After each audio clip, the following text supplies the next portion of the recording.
Thank you for listening to this podcast from TRE, Talk Radio Europe, your voice in Spain and around the world. For more information, please visit TRE.radio. Discuss, challenge, inform, comment, viewpoint on Talk Radio Europe. Giles Brown.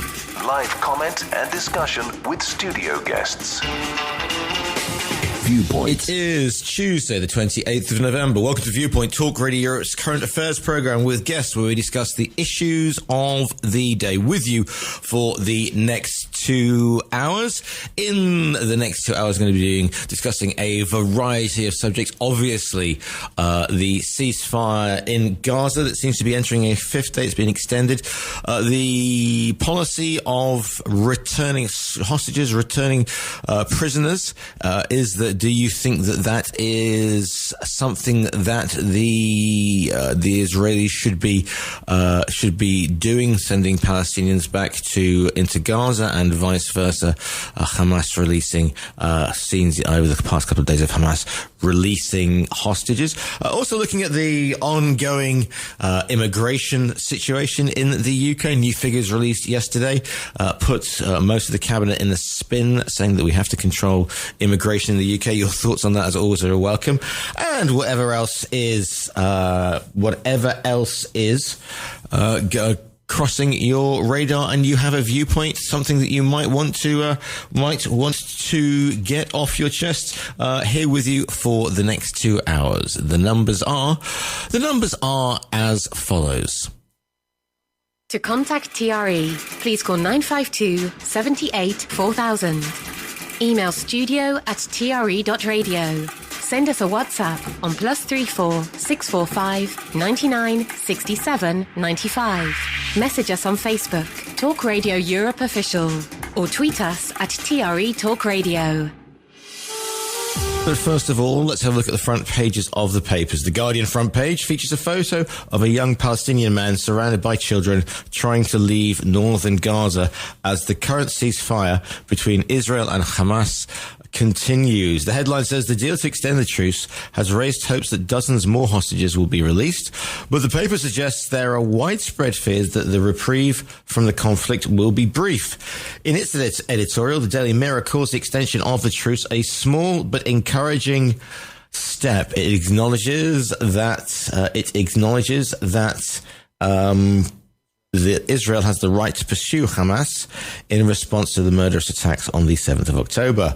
But the paper concludes that a return to the slaughter of Palestinian civilians after the pause would be impossible for much of the world to stomach.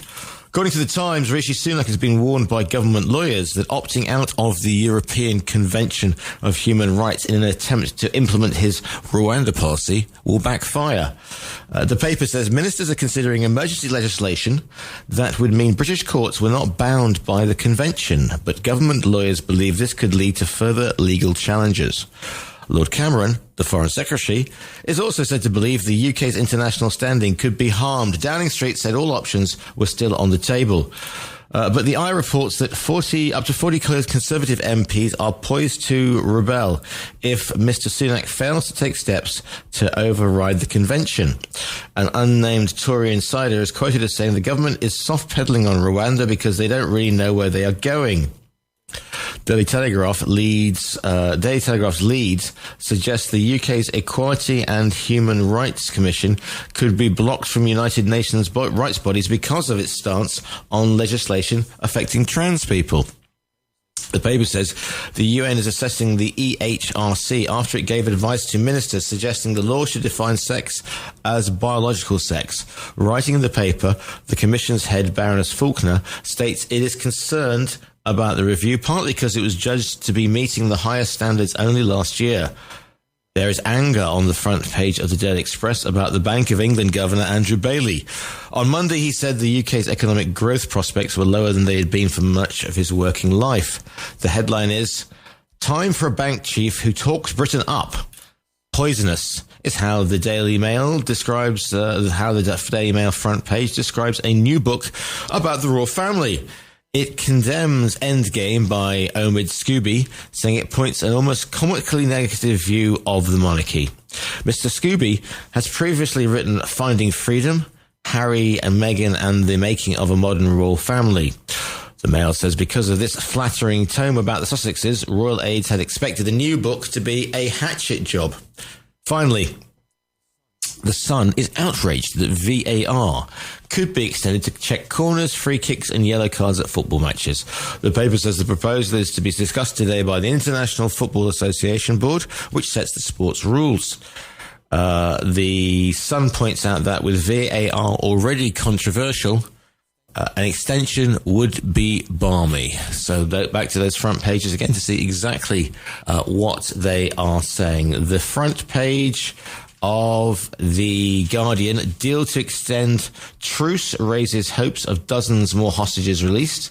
The Times: Hamas demands higher price to set soldiers free. Israel talks to secure more hostages' liberty as truce in Gaza is extended for 2 more days.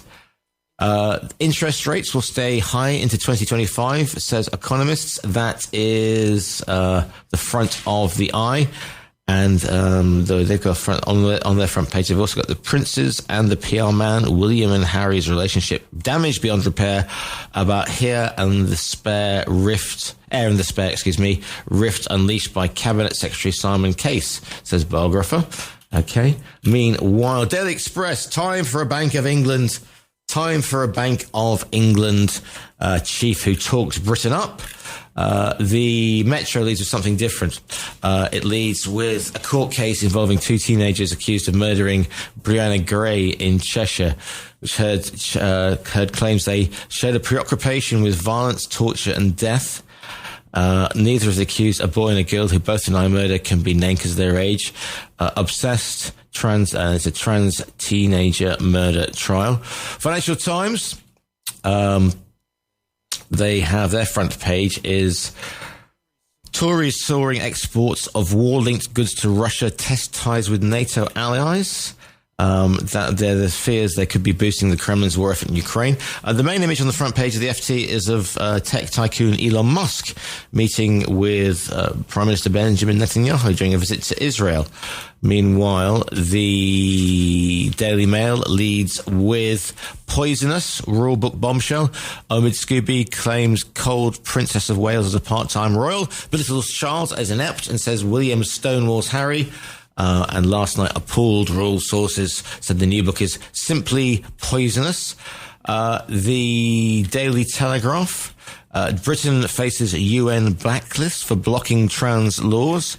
The Sun: gone to VAR, corners and free kicks next on list. And finally, because they always do something different, the Daily Star: the resolution of a legal battle between David Walliams and the producer of Britain's Got Talent has drawn to a close after the parties reached an amicable resolution. Former host Walliams sued the production company after disparaging comments he made on set about contestants were leaked. Oh, sorry, that's the Mirror, excuse me. And finally, the Daily Star. Matters once again extraterrestrial. Extraterrestrial matters are up for discussion. It claims people who've had close encounters with alien beings have reported waking up in possession of new psychic abilities. Close encounters of the weird kind. And those, for better or worse, are your headlines.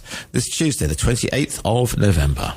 The weather forecast is brought to you by Liberty Seguros. Liberty Seguros, the #1 preferred expat insurer, has more than 200 dedicated expat agents and brokers who understand your needs and speak your language. The weather on Talk Radio Europe. Find us at TRE.radio.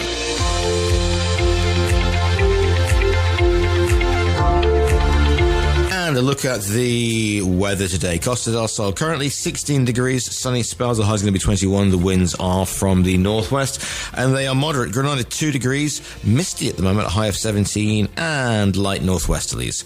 Almeria, 13 degrees, sunny spells, high today of 18.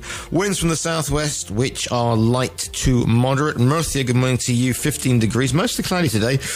Winds moderate from the west, your high is 23. Alicante, 16 degrees, overcast, a high of 22. The winds light to moderate westerlies. Over Denia, 18 degrees, mostly cloudy, a high of 21. The winds are from the west and they are moderate to strong. Over on the islands, Ibiza, 18 degrees at the moment. The high is going to be 20. It's a sunny day with strong westerlies. Meanwhile, over in Mallorca, currently in Palma, it's 18 degrees, mainly sunny. High of 20, moderate to strong westerlies as well. And finally, Gibraltar, 16 degrees and mostly cloudy on the rock. Lengthy, so sunny spells later. The high is going to be 19. The winds from the west and they're strong. That is your weather. The weather on Talk Radio Europe. Find us at TRE.radio. Viewpoint With Giles Brown. Always live, always live. If you want to get involved in today's show, here are the numbers. To contact TRE, please call 952 78 4000. Email studio@tre.radio. Send us a WhatsApp on +34 645 99 67 95. Message us on Facebook, Talk Radio Europe Official, or tweet us at TRE Talk Radio. And I'm joined in the studio by Rosalind Scott-Gibb. Rosalind, good morning to you. Good morning, Giles. Good morning, everybody. How is everything with you in your world? Well, everything's fine until I watch the news. Yes. Let's have a look at some of the main points then. We'll go straight to what's happening in Gaza. Aid is arriving, but only a fraction of the amount delivered before the war. The extension of the deal between Israel and Hamas, which means there's still a ceasefire, although apparently there has been some skirmishing because some of the people in Gaza didn't realise the ceasefire had been extended. A truce has made lorries with medicine, food and water to get into the territory, but it's just a fraction of the amount that would be delivered daily before the war. Crucially, aid is getting into northern Gaza, which is the area that was the focus of Israel's offensive against Hamas. That is the main thing. Also, Israeli Prime Minister's office says it's this morning received a list of hostages who will be freed today and their families are being notified. There's still about 170 Israelis in captivity. But as Hamas said it's not holding all of them, efforts to free some of the most vulnerable people get complicated.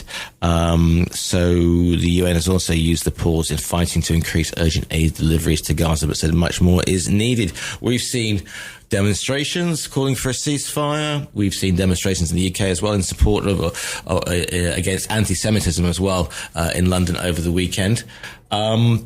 And your take on where we are, Ros? Well, obviously, Netanyahu is highly pressured to get back the hostages. So that's the only reason that he's delaying this. But he's still taking, and I do say he and his group of bandits, extreme right wing, they're still taking prisoners from the West Bank.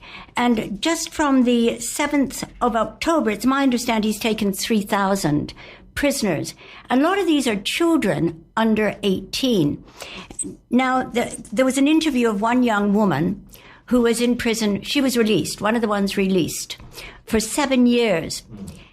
They have this strange law that you don't actually have to bring the person to trial.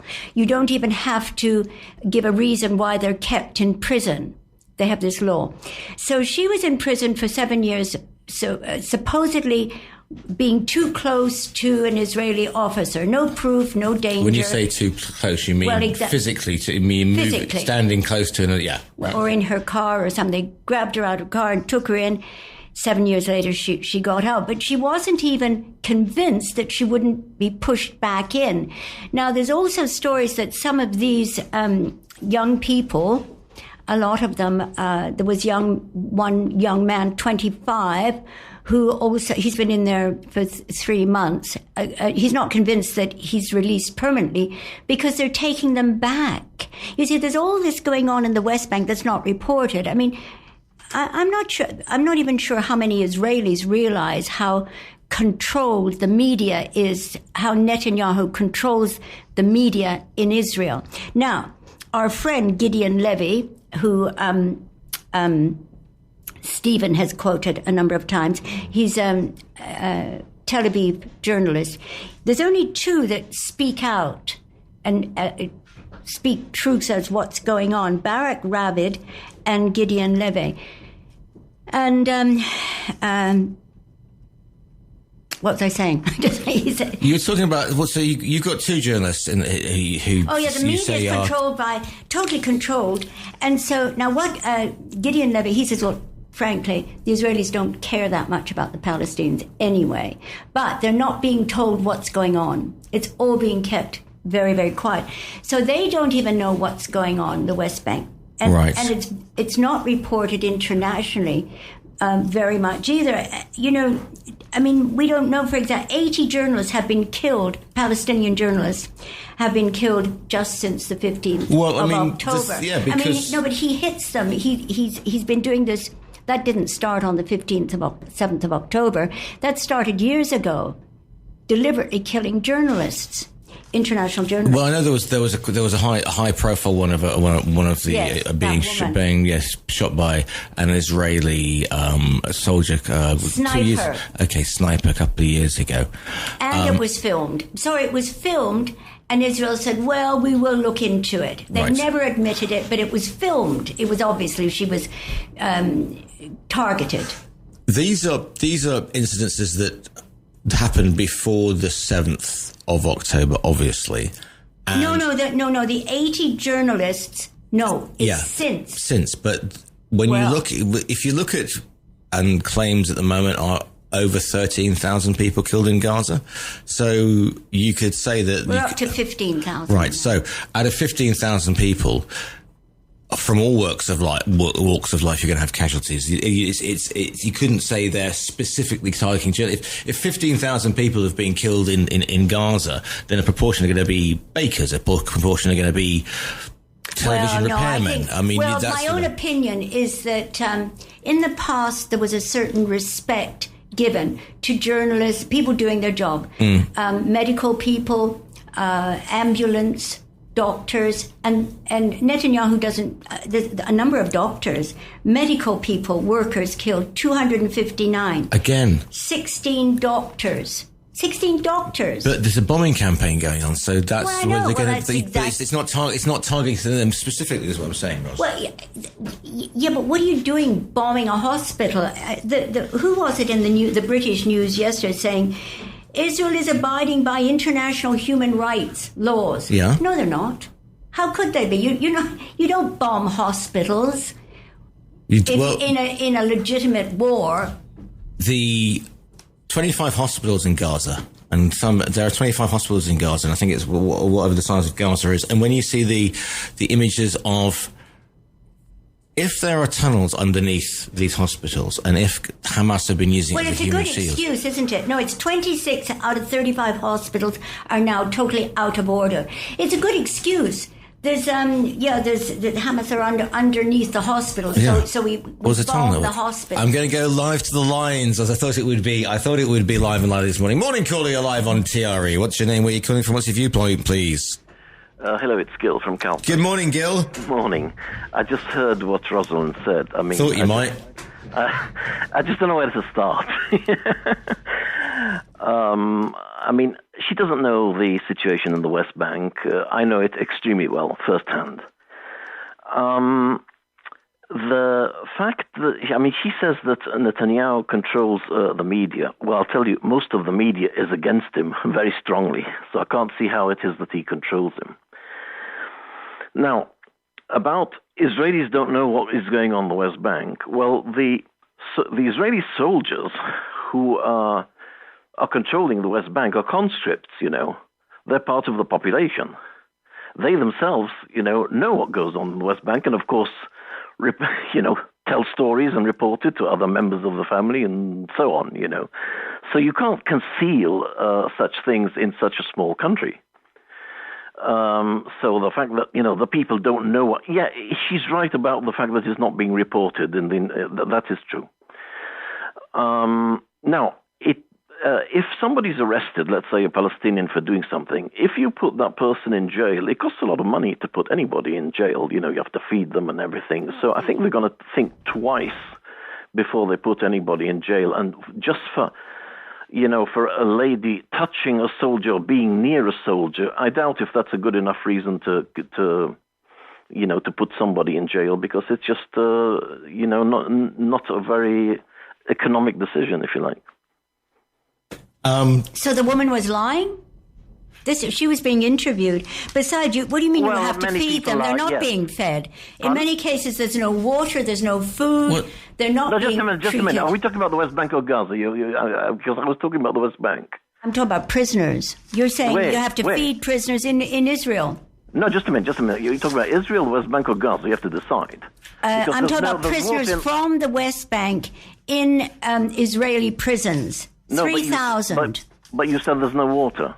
They don't give them water, food. They do. Yes, they do, and they allow the Red Cross to visit them. And then I'm talking about the West Bank, not Gaza. Gaza is different. I agree. Sorry, the settlers have been taking over the West Bank for some time. But after the 7th of October, they felt they had a more legitimate excuse to kill the settlers. No, just a minute. First. There is a complicated agreement there between, which area the settlers are allowed to settle and where the Palestinians are allowed to settle. It's quite complicated. It's part of the Oslo Agreement. Now, the biggest violations are done by the Palestinians, not by the settlers. There are about 80,000 houses built, in the West Bank in Area C where they're not supposed to build. Okay, and the Palestinians were attacking the settlers for a long time, for many years, and now it's the other way around. But in the past, they never reported it. It was never much of an issue. Okay, now suddenly some settlers went a little bit beyond what is reasonable. Then the whole all the media is talking about it. And many of these places where they were evicted, they were not houses where they lived there for many years. They were recently built houses in areas where they're not supposed to build.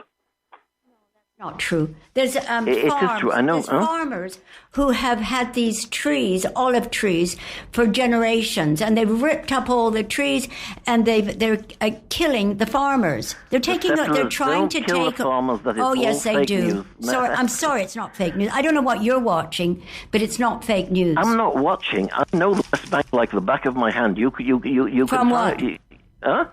From what? You have first-hand information from who? No, because I lived there. I was in the Israeli army, and I controlled the West Bank myself. I controlled the Palestinian population. How long ago? Well, it was many years ago. Well, things have changed. But I know the procedures. I know what goes on. I know the areas. I know the issues. I know it very, very, from first hand. Okay, in those days it was much quieter than today. It was not like today. Yeah, I know, but I know how things work. I know the system very well. Israel has not been abiding by the Oslo Accord. Well, neither. I mean, Hamas hasn't exactly been, hasn't exactly won an award either, has it, Ross? Come on. I mean, in protecting their land? Not protecting. No. I'm not saying that you can't say they're protecting their land if they get. Netanyahu has not. He's got settlers on his committees, and they're determined to take over the land of the West Bank. I agree with that. Just a minute. This I agree with. Yeah. Most Israelis want the West Bank to be part of Israel. Eventually, okay? And they now want it's to not decimate the Palestinians. They want to decimate them. They want them gone. Sorry, they want them gone. Yeah, they want them gone, I agree. They want them gone, I agree. They don't even treat them like human beings. They don't regard them as human. Well, no, Ross, there are Palestinian Arabs who live in Israel proper. Yeah. Oh, yeah. Well, they're being treated. Pardon? Well, they can vote. They are voted. The chairman of the Israeli Knesset is an Arab. Yeah. 7th of October. The deputy member of the Supreme Court is an Arab. Home. Pardon? Since this 7th of October, they don't feel safe in their own home. The Palestinians are in Israel. Yeah. Okay. No, they do. Sorry, in Israel proper. I mean, not the West Bank. Okay, the Arabs feel very, very safe, and all the surveys show that they would rather live in Israel than live, let's say, under Mahmoud Abbas in the West Bank with his corrupt regime. Yeah, the Israeli Arabs live well and are doing well. Maybe they're not outside of this discussion. Really. Okay. Right, thanks for the call in, Gil. Good to have you with us as always. If you want to get involved with today's show, 952 78 4000 is the phone number. studio@tre.radio is the email. The Facebook page is Talk Radio Official, and you can WhatsApp me on +34 645 99 67 95. Live to lines we go again. Morning, caller. You're live on TRE. What's your name? Where are you calling from? What's your viewpoint, please? My name is Ethan. I would like to comment on that woman that just talking so much garbage. Yeah, that'll be my guest, Rosalind Scott Gibb. Good morning to you. Good morning. Hello. Yes, I'm listening to you. Yeah, you have the floor. Okay. What is that woman that just spoke? What's her name? Rosalind. Rosalind. Yes. I would suggest that before you open your mouth, your big mouth, you study the fact and not spew poison, because tongue is very, very dangerous. It can destroy the world. Okay, thank you. Have a good day. Thank you very much indeed for that one. Always. Well, not enough people are voicing up what's really going on. That's the problem. 952 78 4000. To the WhatsApps we go. Good morning to Sam from Ibiza. Thank you for sending me on that one. And what do we have? Okay. I agree with Rosalind. No side has a monopoly on right. So there are no wrongs, there are no rights in this particular case. So what? I'm going to take a quick break and then we'll get back with your viewpoint. This is Viewpoint, live and lively as always. TRE. Please call 952 78 4000. Email studio@tre.radio. Send us a WhatsApp on +34 645 99 67 95. Message us on Facebook, Talk Radio Europe Official, or tweet us @TRE Talk Radio. Joined in the studio by Rosalind Scott Gibb. So just keeping up with some of the events going across the world. Aid arriving in Gaza, but only a fraction amount delivered before the war. I mean, not allowing humanitarian aid into an area is presumably obviously something that, even though there is conflict going on, there should be allowing. Do we think we should have the UN in there? Should we be using? Should they be able to go in there? Should they keep bringing in humanitarian aid? Ross. Oh, sorry, you're asking me. Yeah. Just generally, yes. I mean, I'm just throwing it open. Of course, they should be, but the UN has no teeth in there at all. They're, in fact, some of their officers have been killed as well. And not allowing aid to run the hospitals, the gas or whatever they need, the incubated babies and people on various machines and food, not allowing this is criminal, surely. 952 78 4000 is the phone number. Do you think that perhaps the leaders of Hamas who are in Qatar, I mean, you've got Elon Musk going to Israel. Yeah, what is he doing that for? Exactly, that was what I was going to say. Well, I don't trust him at all. Right, okay. And you've got the leaders of Hamas who are sitting in Qatar as well, who they don't seem to want to go to Gaza to try and mediate. So it's going to be left to, and you've got Sanchez and the Belgian Prime Minister rocking up to the border when they were releasing hostages the other week. So, who mediates in this situation, do you think, Rods?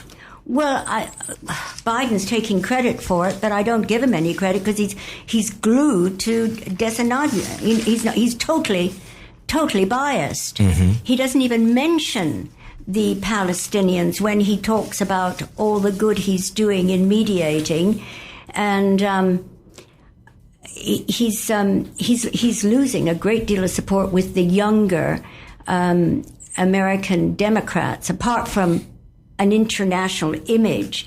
I mean, how can somebody be mediating when they're clearly on one side of the situation?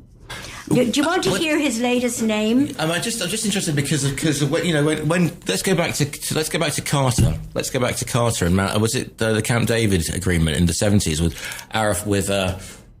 Arafat and the president of the Egyptian president, whose name escapes me now, Sadat. And he wasn't. Was he on? Would you say he was on either side? I mean, they can't be. I'm not saying they should be partisan. Or are you saying that Biden is partisan in this one? Sorry, is that a question? Is there a question in there? Yeah, Vic, saying that perhaps Biden, you're saying that Biden is on the side of, well, Biden and also Sunak have put their support with Israel on this one. Yeah, whereas Sanchez perhaps the Israeli ambassador who was summoned to Madrid, the embassy in Madrid, or the government in Madrid only the other day. So, saying that Biden, okay, you let me know what's the latest one out of Biden is. That's what you were saying, yeah? Well, Biden has been clearly on the side of Netanyahu since the beginning of this. Mm-hmm. And it took him weeks to even suggest a temporary ceasefire. Totally siding with Netanyahu.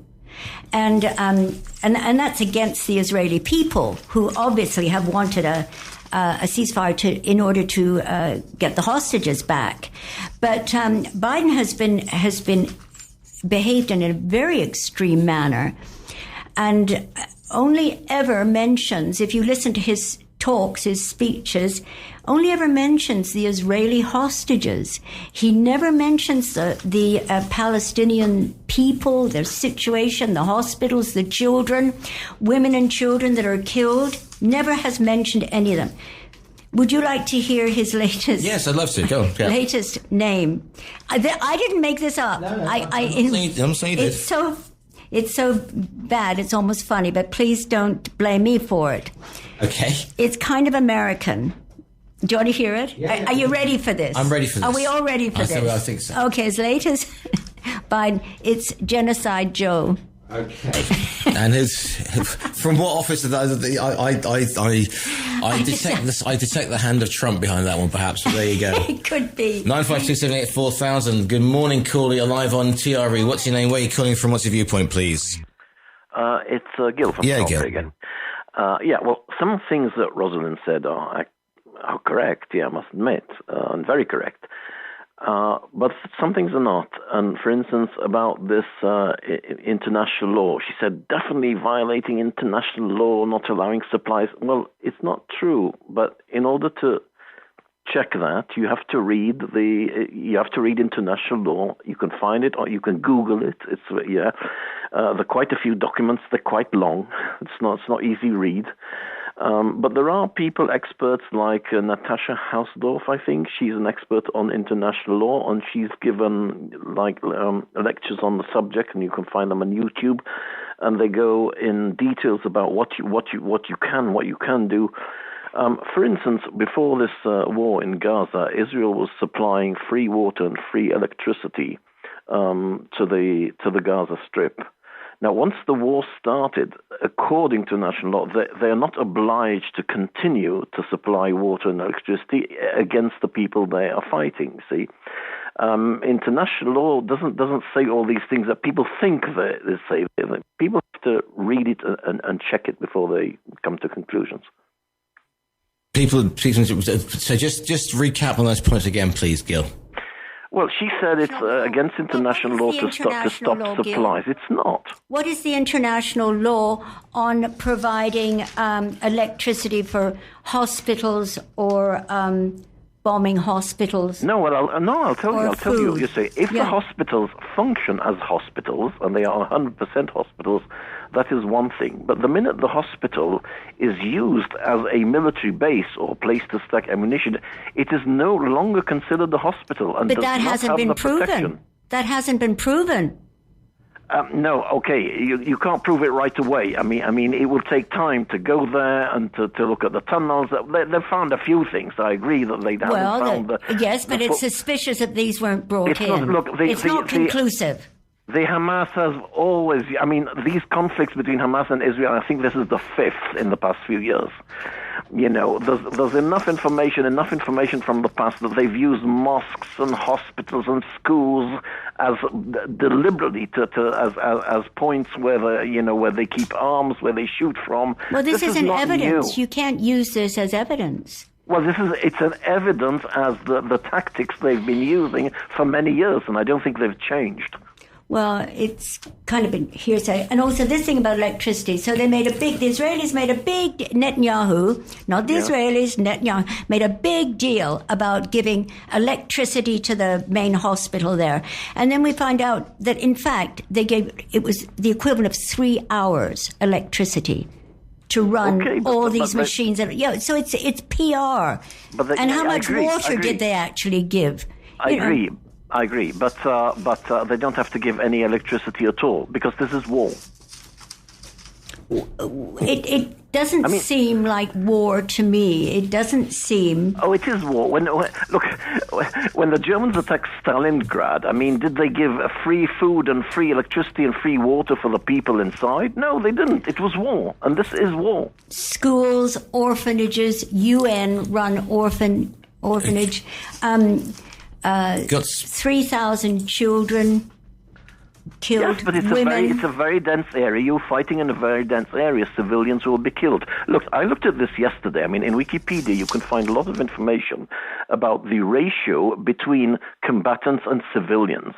And it gives the number that if you take all the conflicts in the world from 1980 till today, the number of civilians who are killed as a percentage of the total kill is something like 80%. In Iraq, it was something like 77%. Now, in this conflict, it's a bit hard to say because Hamas, they publish, the number of women who are killed, number of children who are killed. They never mention number of combatants killed.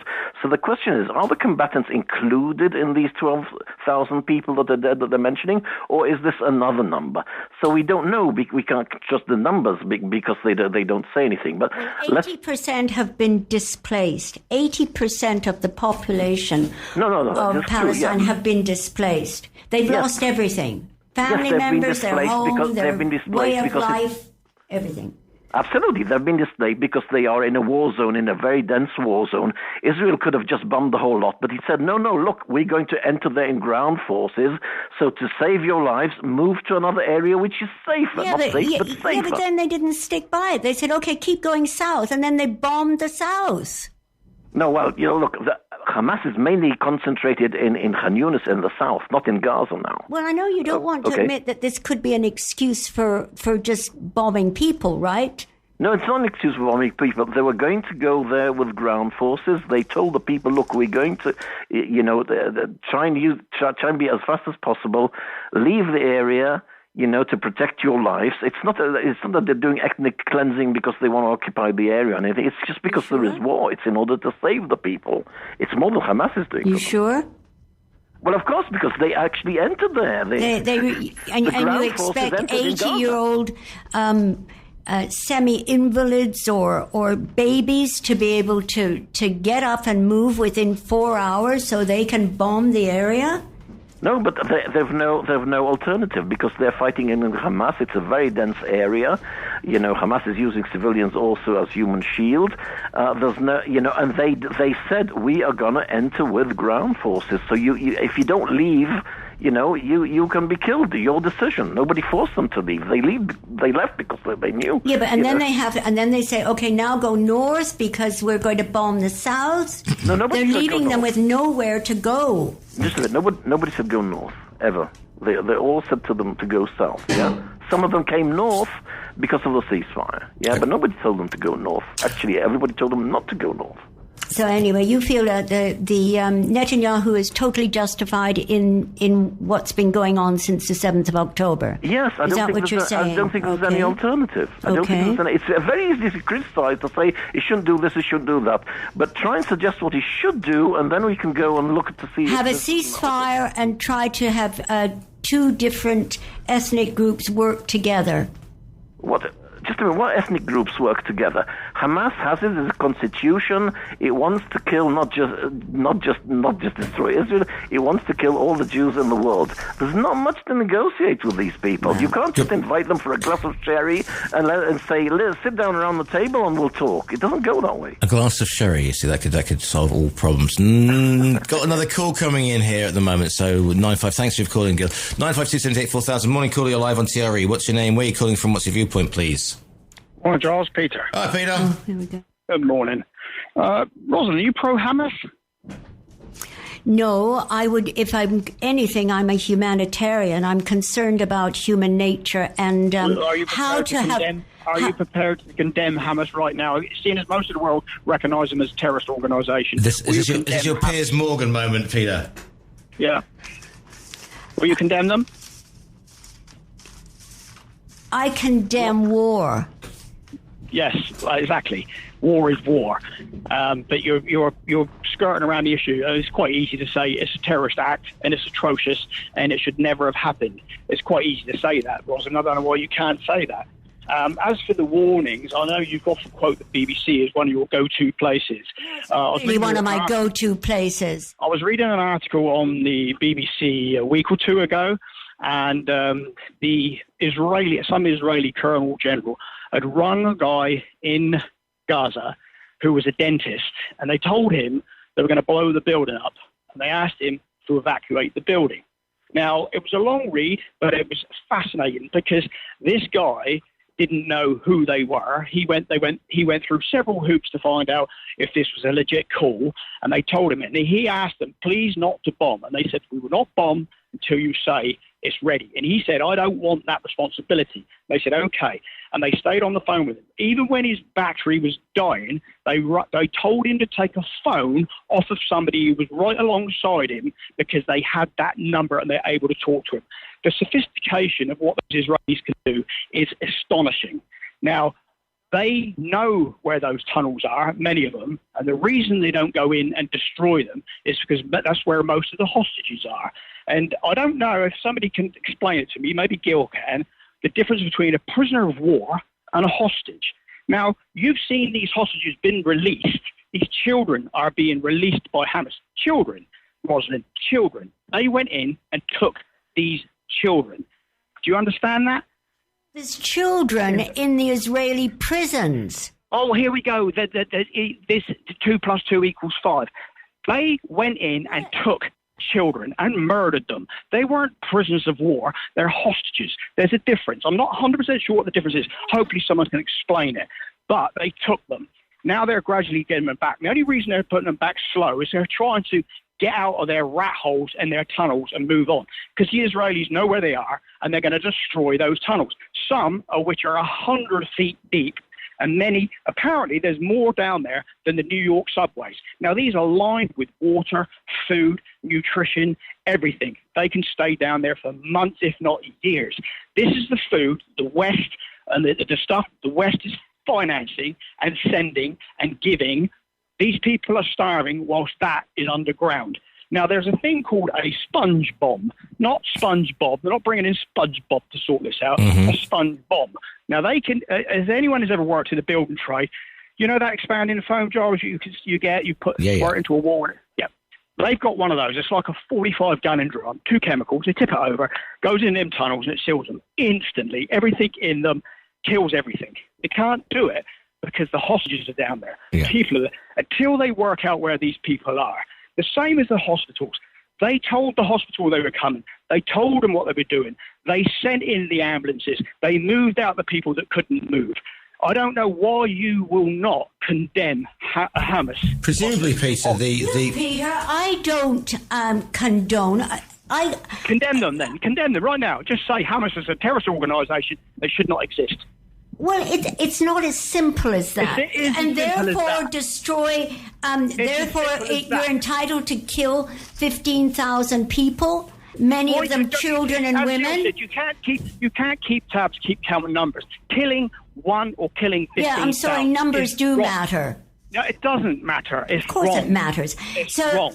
Okay, so now. Rosalind, I'm not going to argue with you. I'm trying to put over some points here that you tend to be missing. I'm right? not missing anything. You're missing an awful lot. But also, people keep saying about a ceasefire. Would that ceasefire look anything like the ceasefire that was in place up to the 7th of October? Would it look because of what? Because of when Israel pulled out of Gaza, you mean? Ceasefire. Because there was a ceasefire. But why is there no longer a ceasefire? Well, first of all, the world opinion is finally open their eyes to the Israeli people. They were attacked by a terrorist organisation. And as I said before, And it seems they're doing that. You go after the North, you move everything. And not only that, where's the Arab world on this? Why are these people not... What is the Arab world sending in aid? Is the border open with Egypt and anywhere else? Is they accepting these people? I know for a fact if it was the UK that were involved or we accept people day in and day out. Why That's not true. Why are they not being... What do you mean it's not true? The UK doesn't accept people. Is it a prison? Is Gaza a prison? Can you leave Gaza tomorrow? Could you leave Gaza? And where would you leave? If you were to leave with your family, where would you head? Where would you leave? Netanyahu would love it if all of the Palestinians went over the borders, north and south, wouldn't they? Yeah, but... That would get rid of their problem. What would you do with your children, your grandchildren, Rosalind? Would you just sit there on your hands? Don't make it personal, Peter. No, you're the one that's making it personal. So what I'm saying is, you say that it's not being reported properly. All of what I've said is come off the BBC. That's the BBC reporting that. Are you saying the BBC are lying? The BBC will not label Hamas as terrorists because they don't want to upset certain countries. Not something I agree with, but I understand where the BBC are coming from on their world service. I understand it.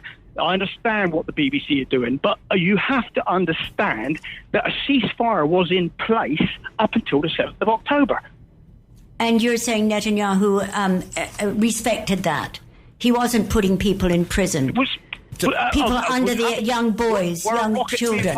Were rockets being fired into Israel? Nobody respected it, but it was there to a degree, and you can't ask for a ceasefire when there was a ceasefire in place, when they were attacked.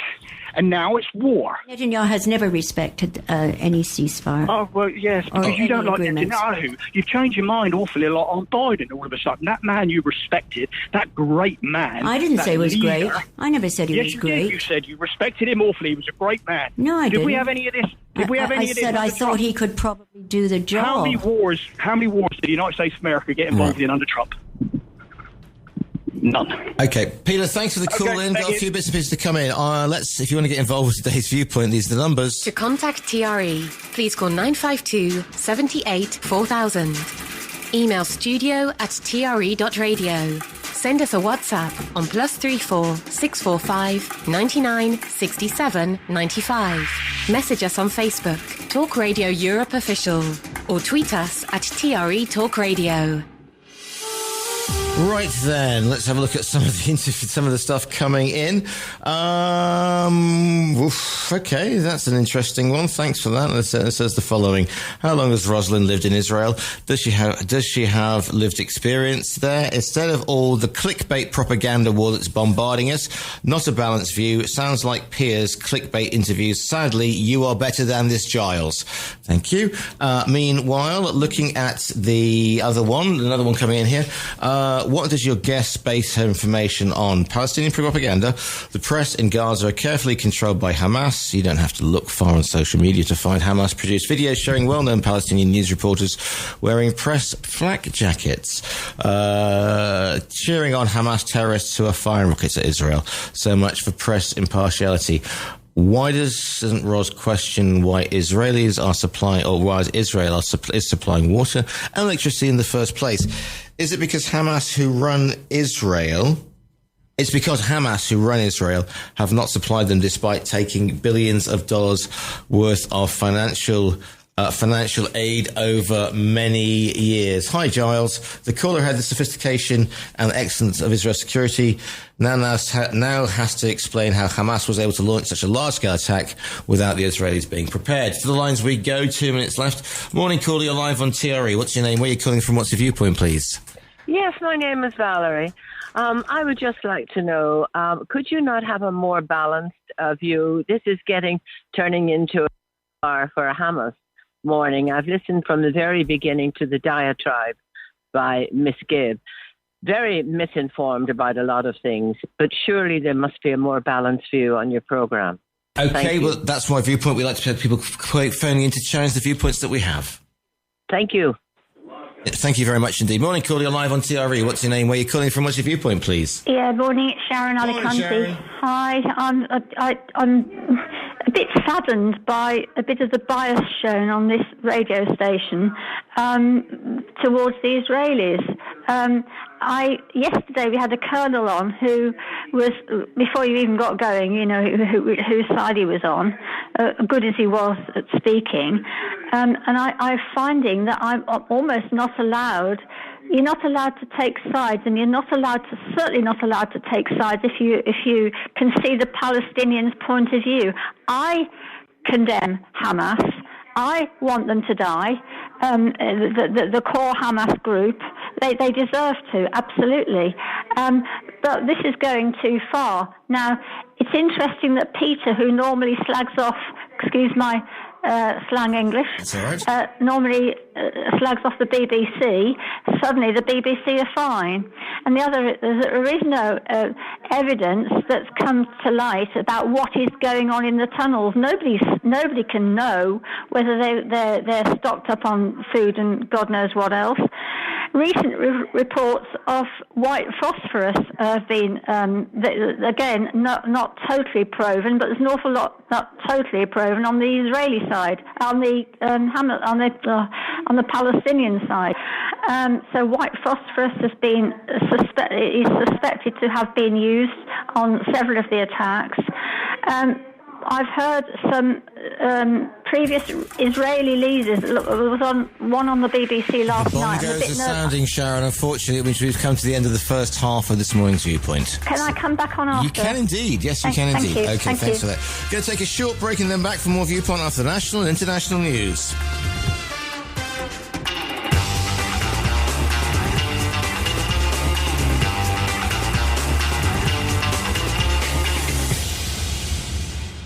Talk Radio Europe. Your voice in Spain. Discuss, challenge, inform, comment, Viewpoint on Talk Radio Europe. Giles Brown. Live comment and discussion with studio guests. Viewpoint. Always live, always lively. Right, we've had a refreshing cup of coffee, as the saying used to go, and we're good at our loins.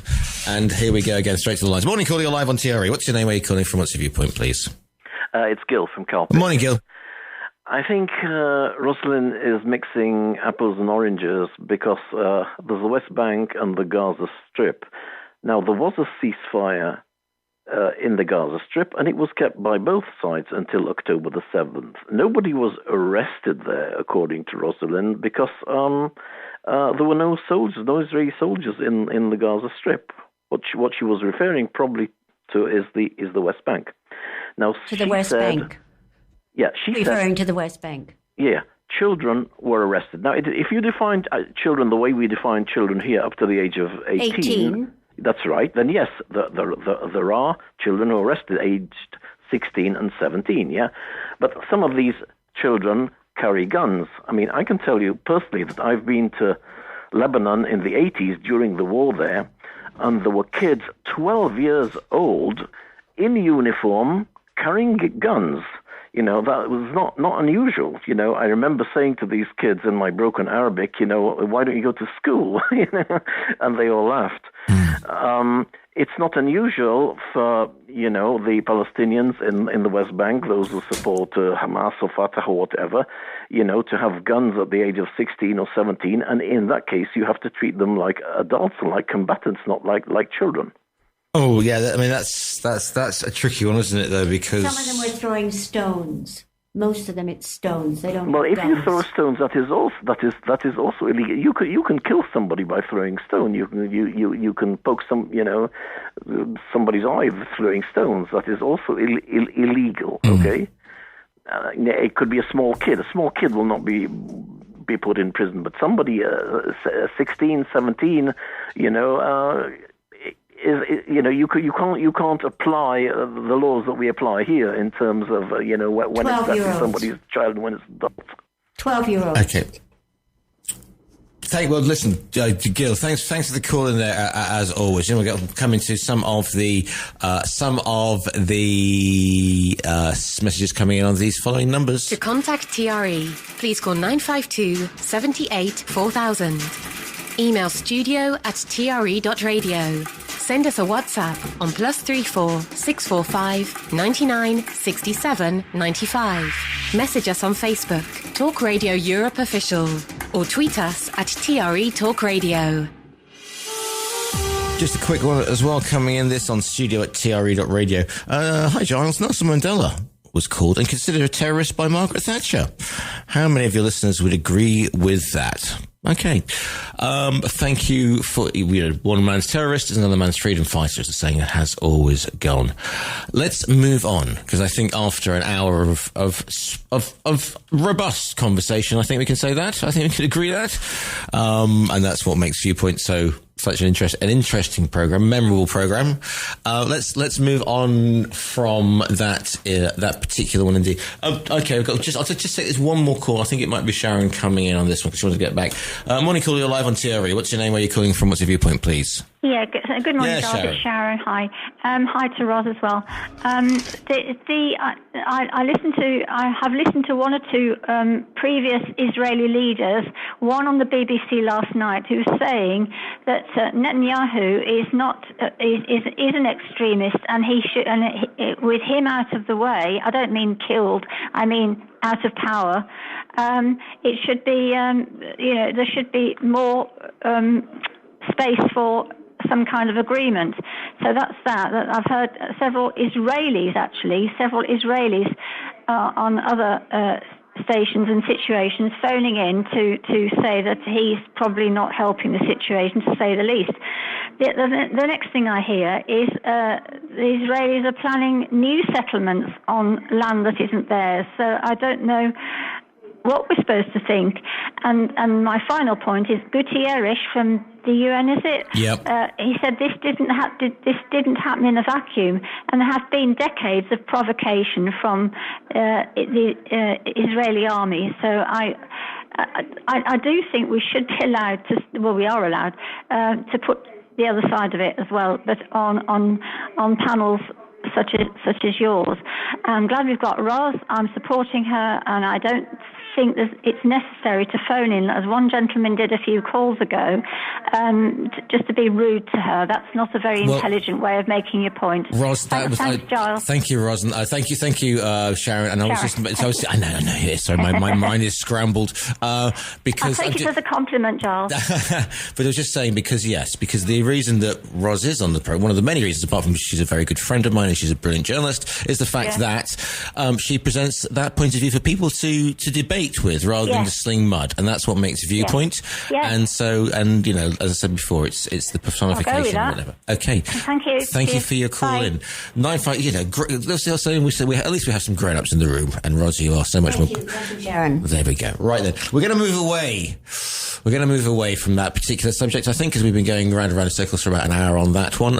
Let's look at some of the other subjects. Roz, as you have been steadfastly behind the mic, what would you like to bring up? Should we go on to is there any something other that you want to talk about, or go on to? Well, I just before we move on to something else more serious, just a very lightweight. Yeah. Beavers are back in London. Beavers have been invited back after 400 years. How do you invite a beaver back? Did you say, dear? Do you leave a letter on the dam or something? They brought back a family, and within 24 hours, these little beavers had already started making a home. You see, that's the problem. Foreign beavers coming over here, be invited over. 24 hours later, they've got housing, they've got their families. Exactly. I know, they take over the place. They start building dams. They think it's their home. They think it's theirs. They don't speak the language.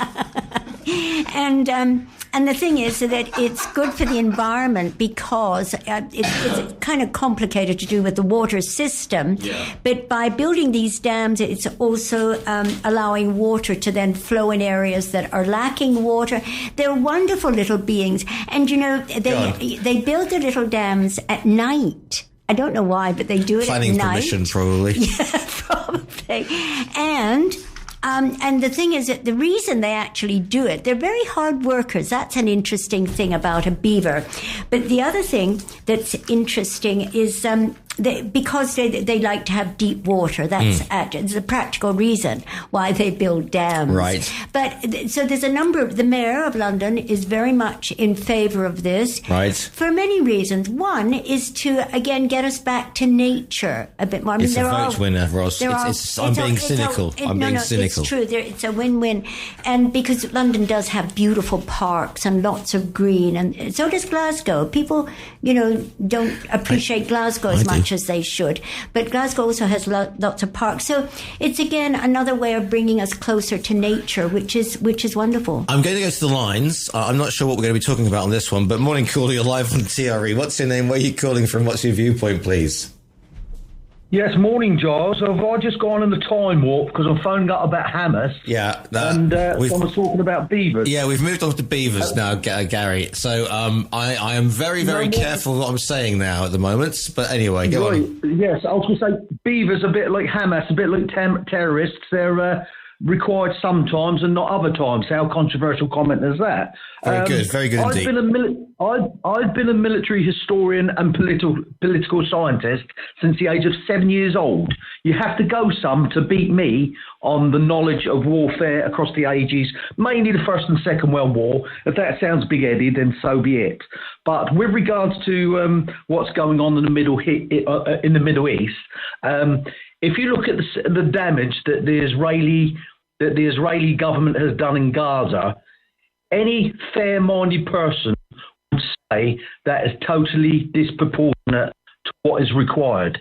Having said that, we're talking about two tribes which are so embedded in hatred that neither will, as the wonderful Alf Brewer says, will compromise and do something which the other side doesn't like but will accept. Now, with regards to Hamas, a lot of ignorant people, and I'm using my words really, really carefully here, a lot of ignorant people are getting Hamas mixed up with the Gazians or even the Palestinian people. If we did in Northern Ireland and Ulster to the IRA what the Israelis are doing to the Palestinian people in Gaza, including Hamas, then that would never be acceptable.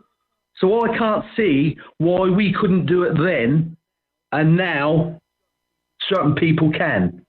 So I'm trying to take the middle road here, and this is another controversial remark. The minority, and it is a minority, the Hamas, who by all accounts and all information has a hold over the Palestinians that's living in Gaza, the Israelis have Jewish zealots, Zionists, whatever you want to call them. So if anyone can't take the middle road, they still have to take these facts. And this has been going on for years. And in all my time, since I was 7 or 8 years old, and all my research, whatever, I have never known this particular conflict in which the Palestinians, not Hamas, but the Palestinians have got a PR system which is pushing their agenda, rightly or wrongly. I personally have been waiting for it for years, rightly or wrongly, that they're now on a par with pushing their side of the story and all the things that's been done to them. If you watch television, Hollywood, I'm really picking my words carefully here, not to take one side or the other, but if you see it, they've had a PR and they've had a lot of sympathy. The Israeli state, the Jewish state, has had a lot of sympathy purely because of what happened to them in the Second World War. And rightly so. That was disgusting. The same as the Armenian people. But what goes around seems to be coming around. So there's a few people on their high horses that need to be told. And I'm not going to go down that road about what the Jewish state, what the Jews have done to the British in Israel, in Palestine, mandated. That's all been said and done, and only ignorant people don't know about that. But people need to take the middle road because that is far, far disproportionate what they're doing. Now, someone made a comment, I think it was Gil, which was true, which was, and if I could take people back to the Battle of Britain, in the Battle of Britain, the Germans were flying seaplanes to pick up They're pilots that landed in the Channel, in the North Sea and the Channel. And the British gave them a warning and said, if we see these hospital planes landing and picking up too close to a certain area, then they will be treated as whatever. But we're talking about a conflict where there's so much hatred on either side. And as Sharon said, it's very difficult to say something in this issue and not take a side. But there's evil and good on both sides, and people need to appreciate that. Gary, thank you for your point. Well made indeed. Thank you very much indeed. 952784000. Can I another quick call before we go to break? Morning, caller, you're live on TRE. What's your name? Where are you calling from? What's your viewpoint, please? It's Gil. I would just like to answer Gary. Yeah. Concerning what he compared the situation to Northern Ireland. There is a big difference because during the Troubles in Northern Ireland, I think about 7% of the population supported actually the terrorists. In Gaza, the percentage that support Hamas is something like 70%. Okay, it might have gone down a bit now with all the bombing, but it's a much larger percentage supporting Hamas and supporting terrorist activities. That makes a whole difference. Thank you for your call in there, Gil. Going to take a short break and then back with more Viewpoint. Viewpoint with Giles Brown. Always live, always lively. Joined in the studio by Rosalind Scott Gibb. We can't take audio phone calls, by the way. So if you're trying to WhatsApp me on +34 645 9967 95 or leaving a message, we can't do it on this one. Stephen Ritson has some sort of system that he can take it on his, but I am loath to go live on this one. I'm going to take one more call, and I want to move away from the situation because I'm going to do the news headlines. I'll take one more call. Morning, caller, you're live on TRE. What's your name? Where are you calling from? What's your viewpoint, please? Good morning, Giles. It's Alf. Morning, Alf. Gary says some wonderful things. He called me that wonderful Alf Brewer. Blimey. He did indeed. Gary. You see, coming up for Christmas. We're coming up to Christmas, Alf. That's what it is. Goodwill to all men. But what Gary never went on to say is what I've been saying since the beginning of this. I don't ever say I'm an expert in anything other than breathing, because I have to be an expert, otherwise I'd die. So all these people who come on who profess to be experts or whatever, they're not experts, but they're really knowledgeable about what's going on, like Gil. I mean, I listened to him again today, and for the first time we find out he used to be in the Israeli army. You know, you have to take your hats off to people like that who've got real experience, frontline experience. And even if it was 40 years ago, you know, I was a trade unionist for many, many years. At the end of the day, there's a process that unions go through. It doesn't matter. It could be another 50 years. The process will not change. It never changes. So the issue always is, where's the compromise? You cannot, I do profess that the agreements are reached. In the main, I've never seen a one-sided agreement, ever. The only one-sided agreements are because they're imposed on people. So every agreement that's ever reached is a compromise between two different parties. But if neither party are prepared to compromise, you will never get a compromise. So there cannot ever be a compromise between the Arab-Israeli dysfunction. It cannot be okay because there's just too much hatred involved. However, what you can have, and what should be being sought, and it's about what the rest of the world does, is you can impose peace on people. You can use the United Nations peacekeeping forces to keep the two sides apart. You can build walls. I mean, they had that fence around Gaza, and the Hamas fighters breached, as they call it, the wall. It's a wire fence in 29 places in 1 hour. So it's not like it's a secure wall. It's just an element that says, you cross this and you're outside your limits. Therefore, the Israeli guard people could shoot people and things like that. Well, 29 breaches. Half the guards that were on duty were either captured or killed. A whole pile of things went on. So there can never be a compromise. And I've listened to what John's been saying. I don't agree with, I'll just wipe them out, just get, Giles and wipe it to the ground, because that's also not the way. But he is right. There isn't an easy or a salvable future to arrive at a decision. And trying to compare it with things like what happened in the Second World War, Northern Ireland. I mean, you cannot compare. In Northern Ireland, the IRA took their fight outside of their area. It could be argued that the Gazan people, the Hamas, left Gaza and went into Israel, but technically it's all the same piece of land that they're arguing about. The IRA took it out. They took their fight to America to raise money. They took their fight to the UK mainland and maimed and killed people. And again, just remember, the IRA argued at the time they were attacking British forces in Birmingham and in Woolwich. A friend of mine, he lost his brother in the Woolwich bombing. They were just as innocent. Just ordinary people in a pub.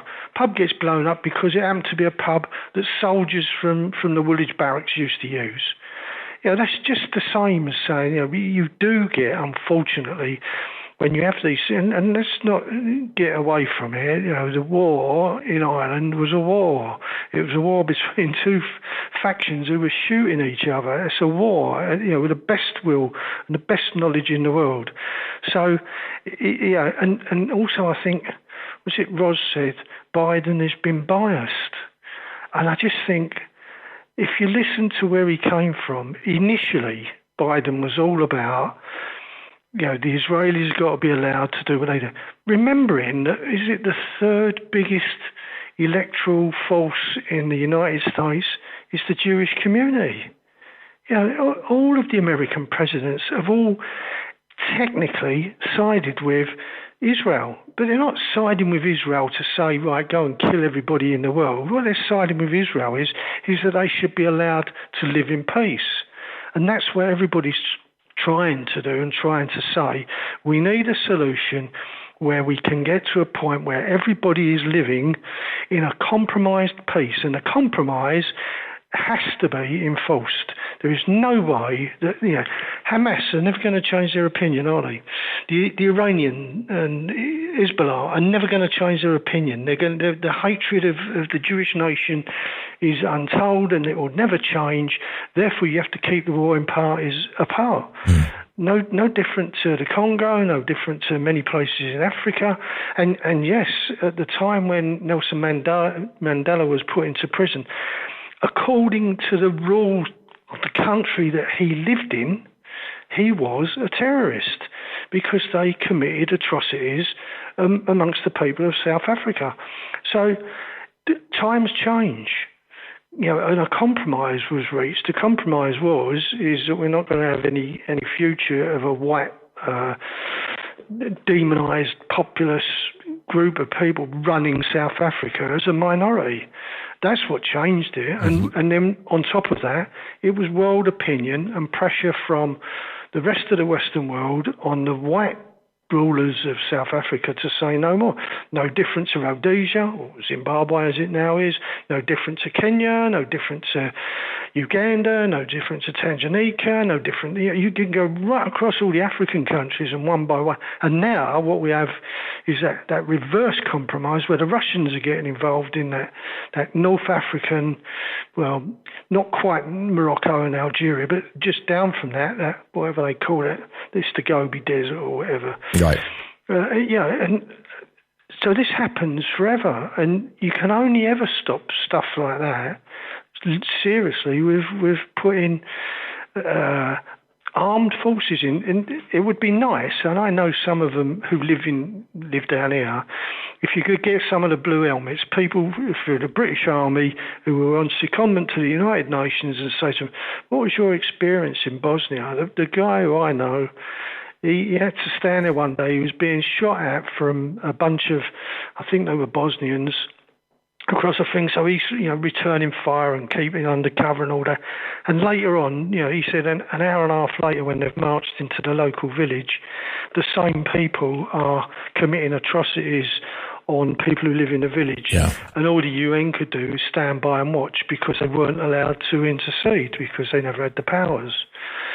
So in this particular thing, it is like, for once, Trump might be right. Build a wall, keep them apart, put a peacekeeping force in the middle, and hopefully, but obviously on top of that, my only other point is that Israel have got to stop trying to run how the Palestinians run themselves.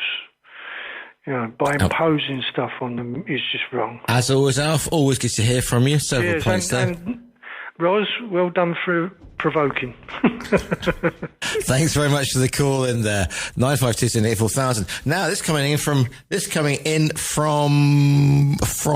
Ian in Camberley. Well, Ros, the poor beavers didn't last long. Now, if they'd been Palestinian beavers. The beavers are doing just fine. I know. Thanks. I think as a conversation, very happy. As a conversation topic, I think. And thank you for the guy. Thank you whoever sent me in the bit from Naked Gun 33.5. By the way, if you know the Naked Gun films, you'll know exactly what I'm talking about. There's a joke about the aforementioned aquatic mammals in there as well. So there you go. Let's look at some of the things that are making the headlines in the news this morning as well. Quick update on your main headlines this morning. Interest rates could stay high into everything. Feel free to leap in anything comes up, Roz. Interest rate high into 2025. The Bank of England governor warned there'd be no cuts for the foreseeable future. Andrew Bailey said the outlook for the economy is the worst he's ever seen, and warned that inflation, which is at 4.6%, is still too far above the bank's target of 2%. Brianna Gray was stabbed 28 times by a pair of teenagers who spent weeks discussing killing her. This is a court heard this yesterday. The two suspects, who can't be named for legal reasons, are standing trial at Manchester Crown Court in the death of the transgender teenager. Brianna, 16, was found with multiple stab wounds in a park in Culcheth, which sits between Liverpool and Manchester. Text messages between the suspects included one that says, "I want to see if it will scream like a man or a girl." Meanwhile, Downing Street has cancelled a meeting with the Greek Prime Minister at the last minute. A diplomatic row has broken out between the British and the Greek governments over the Parthenon sculptures, also known as the Elgin Marbles. The Greek Prime Minister, Kyriakos Mitsotakis, said he was deeply disappointed by the abrupt cancellation of the meeting. This came 24 hours after the Greek Prime Minister said the marbles should be returned, as some having some of the artifacts in London and the rest in Athens was like cutting the Mona Lisa in half. The Brits made off with the Elgin marbles in the 1800s, just in case you were wondering how they ended up there. They're in the British Museum. Also, Mayor of Manchester claimed that Matt Hancock punished the city with the most severe COVID restrictions during the pandemic because of a political row over furlough cash. Andy Burnham told the COVID inquiry, which is going on at the moment, it was nothing short of disgraceful that the then Health Secretary chose to impose Tier 3 restrictions on Greater Manchester despite being told it wouldn't work. Hancock will give evidence later this week. That should be interesting. Meanwhile, looking at some other bits, government lawyers have warned that opting out of the European human rights laws could cause further delays to Rishi Sunak's scheme to deport migrants to Rwanda. The Prime Minister is considering hardline plans to include a notwithstanding clause to direct British courts to ignore the European Convention on Human Rights. But legal advice has warned that this approach risks backfiring because it couldn't lead to further challenges on the basis that Britain is breaching its ECHR regulations. The first transatlantic flight powered by sustainable fuels has taken off this morning, flying from Heathrow to JFK Airport, and it just left about 5 minutes ago. The air industry sees the flight, which is operated by Virgin Atlantic and supported by government funding, as demonstrating that a greener way of flying is possible. However, a lack of supply remains a challenge, and other technology will need to hit emissions targets. And a new book on the Royals has been branded vicious and plain nasty. It's the Royals again. You see, when things get in the run up to Christmas, if things get a bit quiet news wise, they can always count on the Royals. And you have been getting away from the Royals by watching The Crown, Roz. Well, yes, exactly. Just getting away from it. Everywhere you turn, even, a lot of the films or series are very violent. And so I reverted back to The Crown.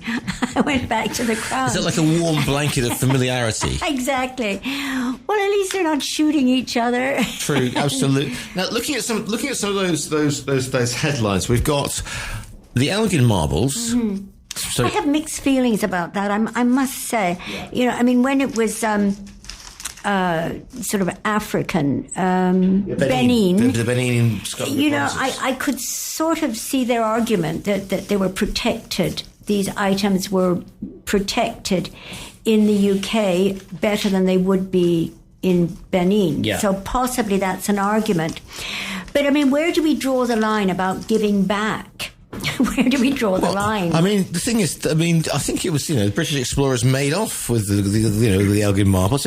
If somebody had, I don't know, taken the statue of Winston Churchill, made off with Big Ben, and it was currently sitting somewhere else, you think they would give it back, couldn't you? Do you think it's part of the culture? Yeah. We're going to go live to the lines. Perhaps we have an expert either in Beavering or Big Ben. Morning, call. You're live on TRE. What's your name? Where are you calling from? What's your viewpoint, please? Hello, good morning. I'm calling you from Malaga. My name is Marcio. Marcio, good morning to you. Nice to hear you always when I'm returning back to hear your voice. However, I just want to put in a little thing.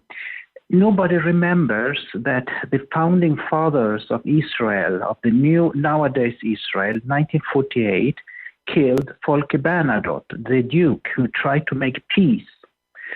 And one of the leaders behind the terrorist group called Sternliga, he became later on the president of the nation. And what surprises me is that the mindset of these people that became politicians are still alive within Israel. I am not against Israel, but I am against the blunder of what happened in the past, because the past from 1948 is still active.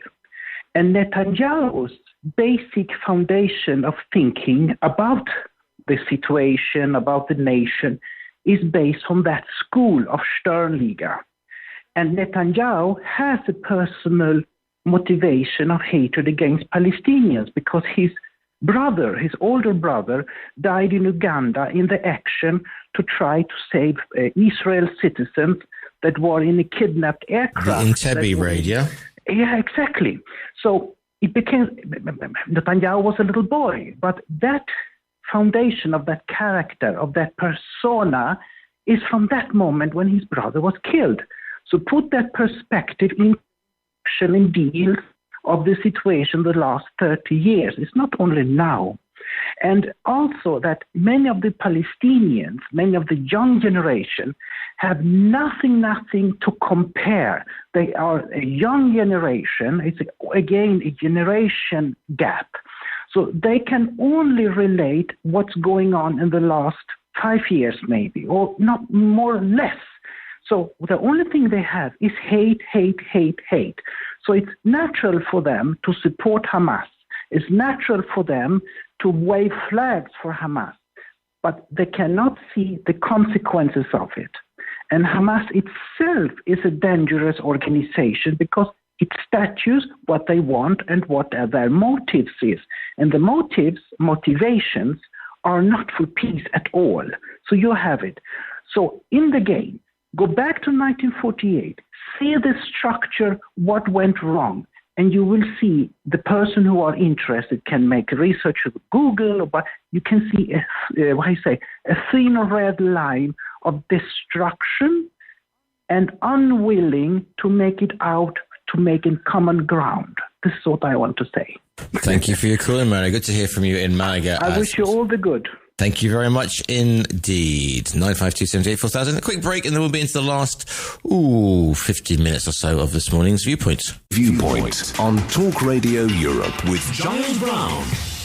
Always live, always live. If you want to get involved with today's show, we're moving away from the our discussions on Gaza today because we're into the last 14 minutes of this show. If you want to get involved with the show, To contact TRE, please call 952 78 4000.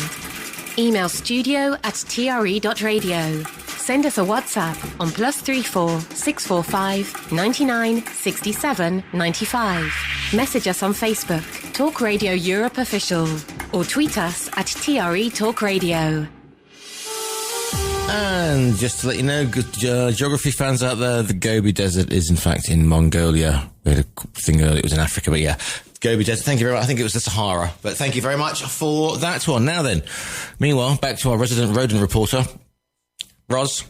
Latest on rats. Okay. Now, it always amazes me how pigeons and rats get such a bad...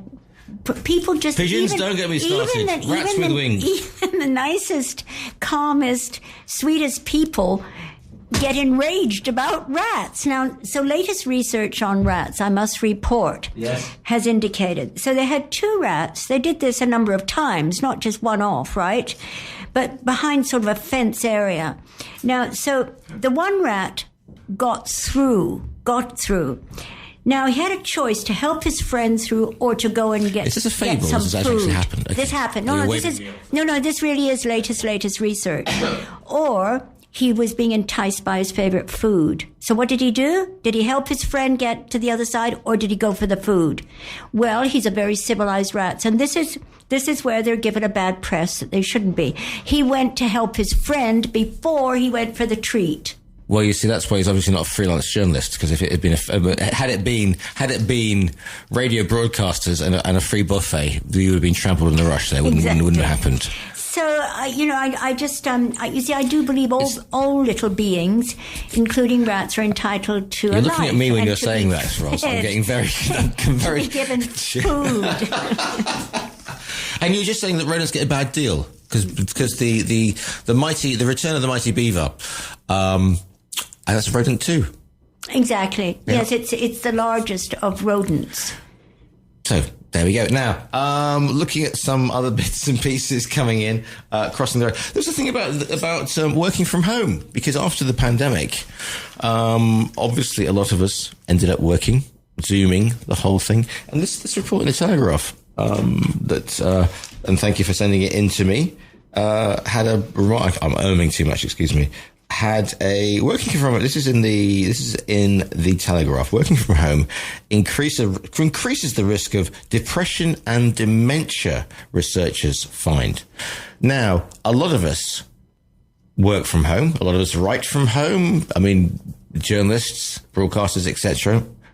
People who teach on around the world, at TEFL or whatever, they work from home. It's simple as that. And home working was always going to be a good thing. When back in the 90s, I remember people saying yes, working from home, and there were all these things about how you could make your spare room into an office. This is before the internet and stuff like that. And now the Telegraph are claiming it increases depression and dementia, presumably lack of human contact, lack of real face-to-face contact. Well, I've almost always worked freelance as a journalist and worked on my own. And many times, I must say, I would have preferred to be in an office situation exchanging ideas with people. But maybe I'm used to it. And now teaching internationally online, I work from home. And during the pandemic, when people were worried and getting depressed, I was very happy. I was working more hours and talking to people all over the world, which is perhaps one difference. If you're teaching, you're dealing with people. You have that interaction. But there's another thing that comes to mind. Working on my own, even as a student studying, I always got up, got dressed, did my hair, put my stilettos on, got dressed, as if I was going out, even if I wasn't going out. And I think that makes a big difference. If you stay in your pajamas all day, you are going to get depressed. Unless they're a particularly nice set of pajamas, perhaps. You still have to change. True. I had a very good friend who used to work from home and he would put his suit on before going into the room to work.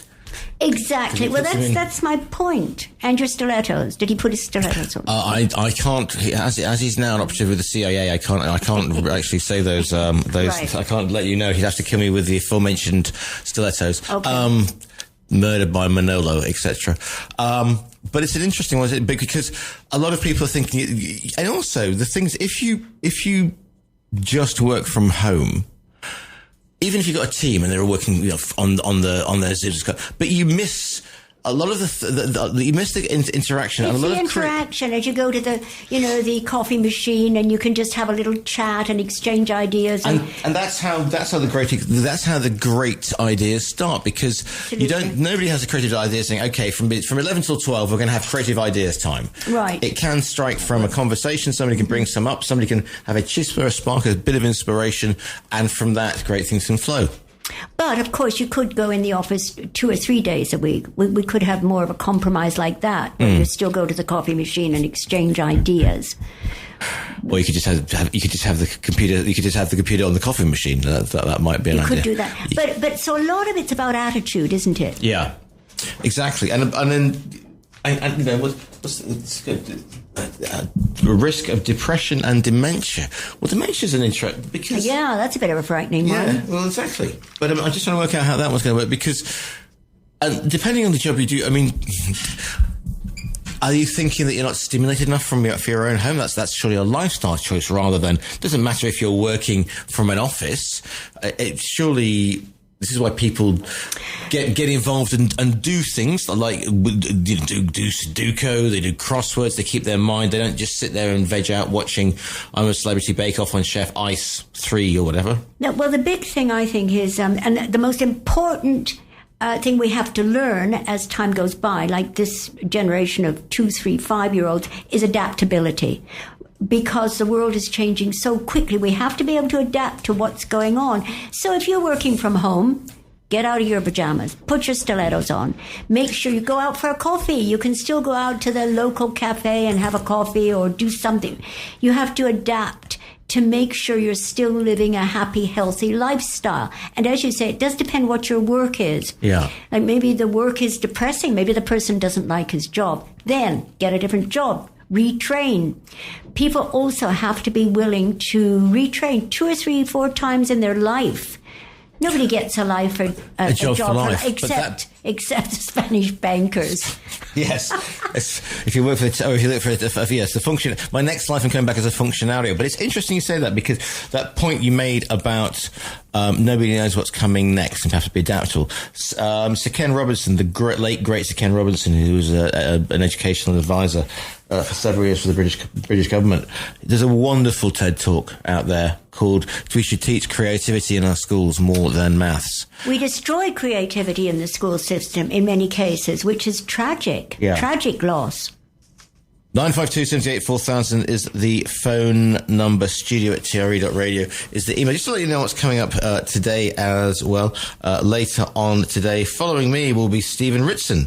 As always, Stephen Ritson will be following me with Europe Today.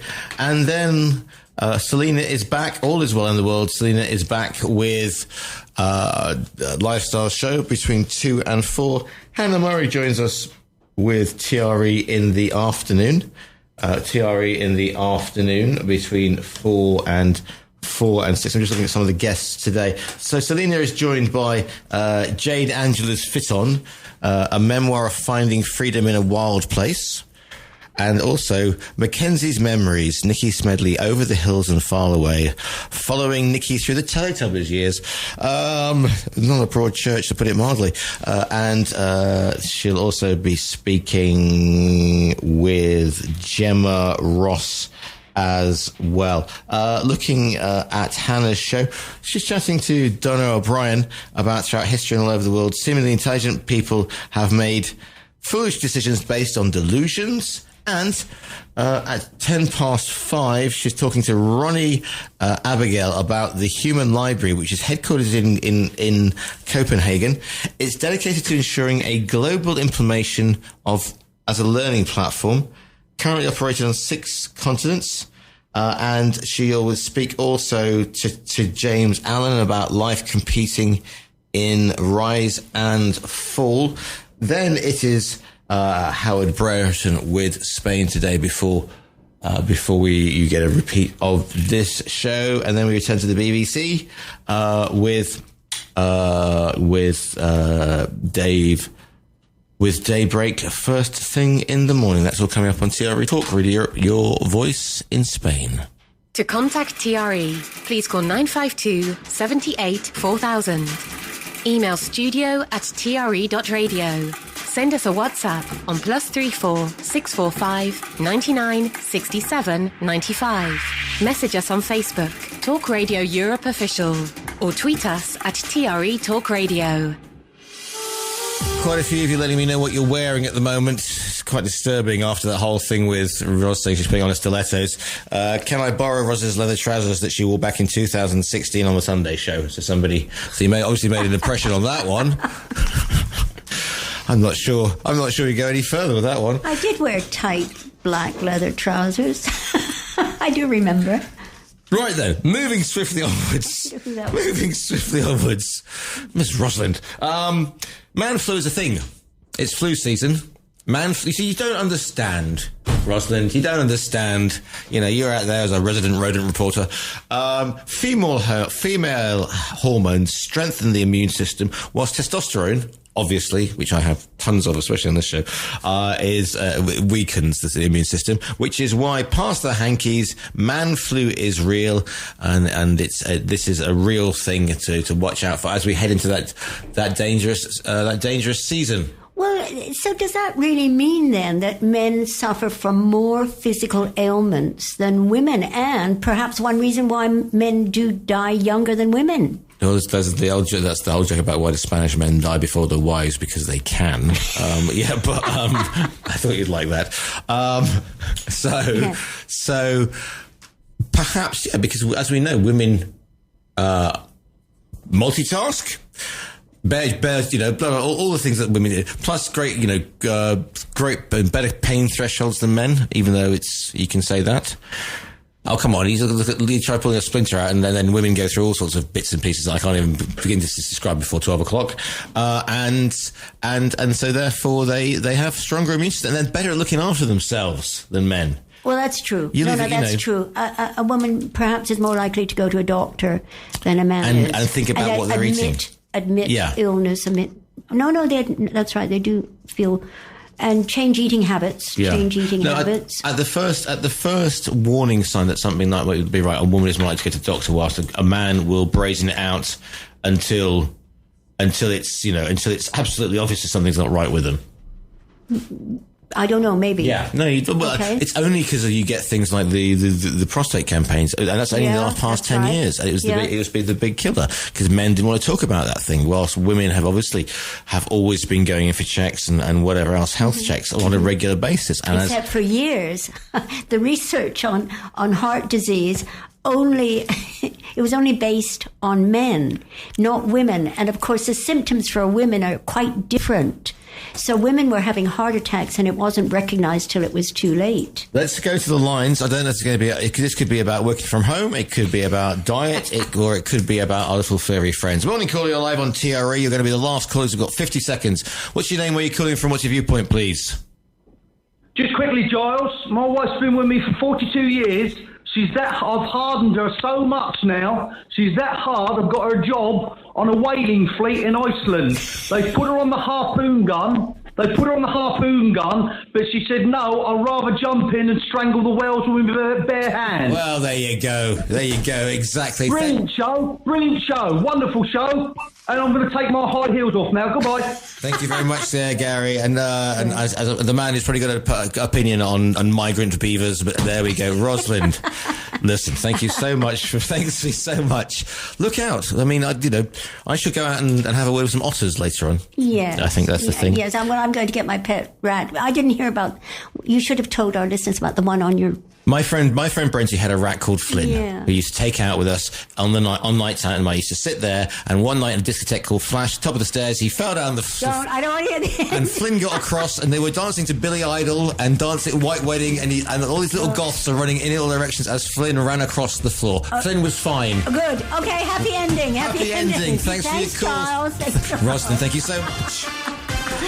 This show will be repeated at 7 o'clock. Stephen Ritson's up next. The views expressed on Viewpoint by invited studio guests and callers do not constitute an opinion endorsed in any way by Talk Radio Europe. You've been listening to a TRE production. If you've enjoyed this program, there'll be another episode waiting for you next week, right here on this platform, where you can also access our extensive back catalogue of shows and interviews. For more information on our live programming, social media channels and apps, and how to contact Talk Radio Europe, please visit TRE.radio.